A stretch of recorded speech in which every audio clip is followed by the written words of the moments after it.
Hi ချစ်တော်ရေပဇွန်မာလာမွေးလေးထက်လုပ်ကြွေးပါအောင်မေမေတဲ့အရန်ကြိုက်လို့တဲ့ဒီတခါတော့တဲ့မေမေခွန်းနေခွာပြီးတော့လုပ်ပေးနော်တဲ့သမီးတို့ကတဲ့ခွန်းနေကိုခွာစားရတာပြင်းလို့တဲ့ကဲ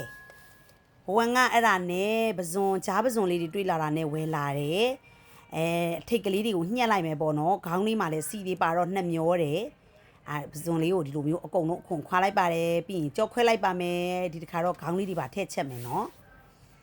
ကဲပြီးပြီဆိုရင်အကောင်လိုက်ကလေးကိုရေးဆေးထားလိုက်ပါမယ်1-3နဲ့ပဇွန်မာလာမွေးအနှစ်ထုတ်လေးပါဒီတစိမ့်လေးကအရန်သုံးလို့ကောင်းတယ်နော်ပွေးနေတာပဲဘာမှထက်ထည့်စရာမလိုဘူး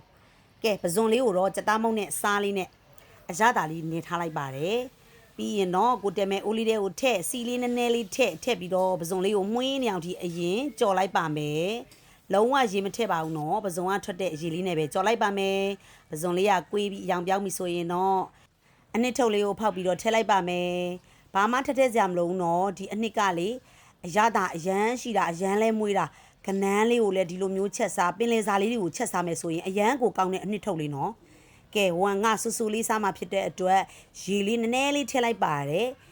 ဒီလိုမျိုးလေးဆူဆူလေးဖြစ်ပြီဆိုရင်တော့ငရုတ်ပွားနဲ့ကြက်သွန်မိတ်လေးအုပ်လိုက်ပြီဆိုရင်တော့ရတာရှိတယ်ပဇွန်မာလာမွေးလေးရပါပြီရှင်ပကံနဲ့ထည့်လိုက်အောင်မယ်နော်အရန်ကိုကောင်းတာနော်သမီးတွေများစားကြသလားမမေးနဲ့လုံးဝအခွန်ခွာမစားကြင်လို့တဲ့ဟိုတခါဝမ်အကောင်လိုက်ကလေးလုပ်ပေးတာကိုဒီတခါတော့အခွန်လေးတွေခွာပြီးလုပ်ပေးပါဆိုလို့အမလီကြိုက်လိုက်ကြတာကောင်းလိုက်တာမေမေတဲ့ကျေးဇူးတင်ပါတယ်မေမေတဲ့ကဲဒီလိုအပြောလေးတွေနဲ့ပဲမေမေကလည်းကျင်းနဲ့ပီတီပြုံးကြီးနဲ့တာသမီတွေစားကျင်တာကိုလှုပ်ပေးပြီးတော့အမောလေးပြေနေတာပေါ့နော်ချစ်တယ်နော်